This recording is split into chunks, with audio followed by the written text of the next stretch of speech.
Shalom Bapak Ibu Saudara yang dikasihi Tuhan, berjumpa kembali di podcast Renungan Pagi Mutiara hari ini yang setia menyapa dan menemani saudara di dalam doa dan renungan firman Tuhan. Di kesempatan pagi hari ini, renungan firman Tuhan akan mengangkat judul Malaikat Tuhan melindungi setiap jalanmu. Nas firman Tuhan terambil dari Mazmur 91 ayat yang ke-11. Demikian firman Tuhan, sebab malaikat-malaikatnya akan diperintahkannya kepadamu untuk menjaga engkau di segala jalanmu. Amin. Bapak Ibu Saudara yang dikasihi Tuhan, kalau di dalam renungan yang kemarin kita belajar bahwa malaikat Tuhan diperintahkan Tuhan untuk berkemah di sekeliling kediaman orang benar, maka hari ini firman Tuhan di dalam Mazmur 91 ayat 11 berkata bahwa malaikat Tuhan juga diperintahkan oleh Tuhan untuk menjagai kita di segala jalanmu. Jadi ketika saudara keluar dari rumah, kemanapun saudara pergi dan melangkah, baik itu ke tempat saudara bekerja, ke tempat saudara belajar, atau bahkan perjalanan-perjalanan yang mengharuskan saudara pergi menggunakan moda transportasi darat, laut, atau udara, percayalah saudara bahwa Tuhan memerintahkan malaikat-malaikatnya untuk menjagai setiap jalanmu.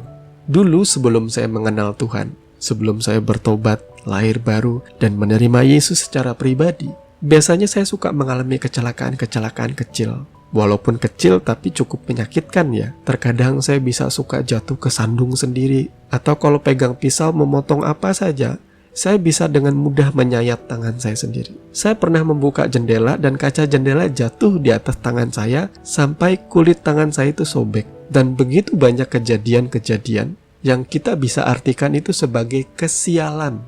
Nah, berbeda jauh ketika saya sudah menerima Tuhan Yesus di dalam hidup saya. Ada hal yang sangat berubah. Saya bisa merasakan sendiri bahwa saya hampir tidak pernah lagi mengalami kecelakaan-kecelakaan yang seperti dulu. Saya katakan hampir sama sekali tidak pernah, tapi masih ada yang pernah. Oleh karena saya teledor, oleh karena saya sendiri yang bandel, ugal-ugalan. Saya pribadi berdomisili di Palangkaraya, Kalimantan Tengah. Dan pada tahun 2013, saya memiliki usaha pekerjaan di salah satu kabupaten di wilayah Barito Selatan yang mengharuskan saya untuk mengendarai sepeda motor untuk menuju ke sana. Satu kali saya mengendarai sepeda motor semi sport, saya sebut saja mereknya Jupiter MX, menggunakan kopling 135 cc. Pada waktu saya berkendara, saya menggunakan kecepatan stabil 80 km per jam. Saat saya sudah melewati 3/4 perjalanan, tiba-tiba ada seorang pengendara menggunakan motor metik menyalip saya dengan kecepatan tinggi. Kemudian karena ego dan darah muda yang mendidih, saya berpikir berani-beraninya nih motor metik membalap saya. Dan dalam posisi setengah membungkuk layaknya pembalap MotoGP, saya menggeber gas saya dengan kecepatan tinggi sampai tembus di atas 110 sampai 120 km per jam. Dengan kecepatan itu tentu saja saya bisa melewati dengan mudah pengendara motor metik tadi. Ketika saya merasa jumawa dengan kemampuan saya tetap membawa motor saya dengan kecepatan tinggi tanpa mengurangi gasnya. Walaupun kemudian di depan saya sudah melihat dari jauh ada sebuah tanjakan jembatan, tetapi saya pikir karena jalannya mulus, saya bisa melaluinya. Ternyata ada hal yang tidak terduga. Di satu sisi, jembatan ini memang mulus aspalnya, tetapi di sisi yang tidak saya lihat, jembatan itu aspalnya masih pengerasan dan seperti layaknya tanjakan motocross. Saya dan sepeda motor saya akhirnya seperti setengah terbang di udara dan mendarat di jalan yang masih pengerasan yang tidak mulus. Otomatis saya langsung tumbang.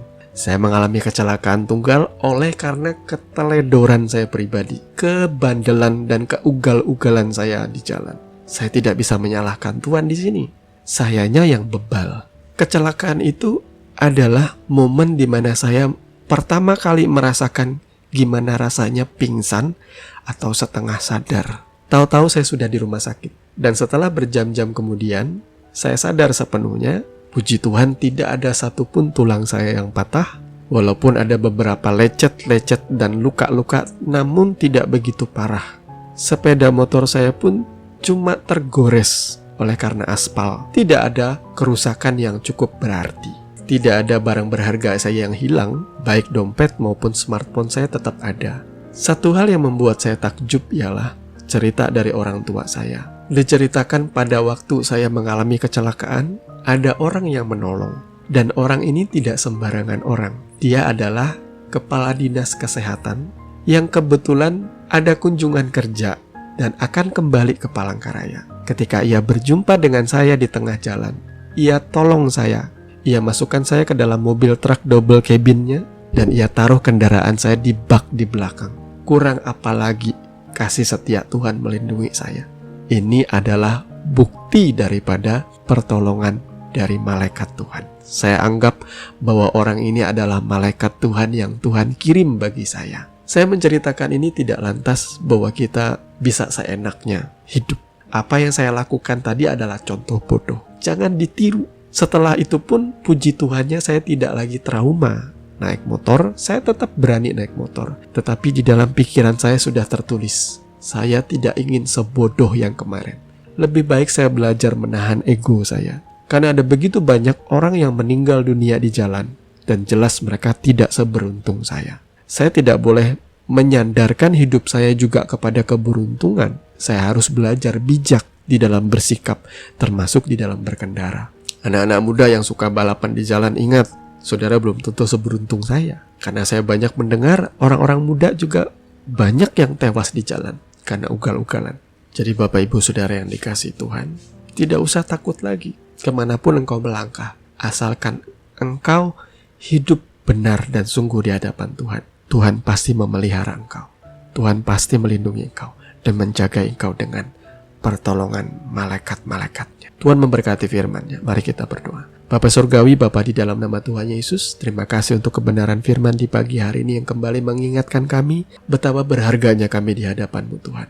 Engkau memagari dan melindungi kami dengan kasih setia-Mu. Kami bersyukur atas malaikat-malaikat yang Tuhan perintahkan berjaga-jaga di setiap jalan kami. Kami percaya semuanya oleh karena kebaikan Tuhan di dalam hidup kami. Terima kasih Tuhan, sepanjang hari ini kami menyerahkan hidup kami ke dalam tangan-Mu. Dalam nama Yesus kami berdoa. Haleluya. Amin. Bapak Ibu Saudara yang dikasihi Tuhan, kami percaya kebenaran firman boleh menjadi dasar dan kekuatan di dalam setiap kehidupan saudara. Sampai bertemu lagi di podcast Renungan Pagi Mutiara hari ini yang berikutnya. Kasih karunia menyertai saudara sekalian. Shalom.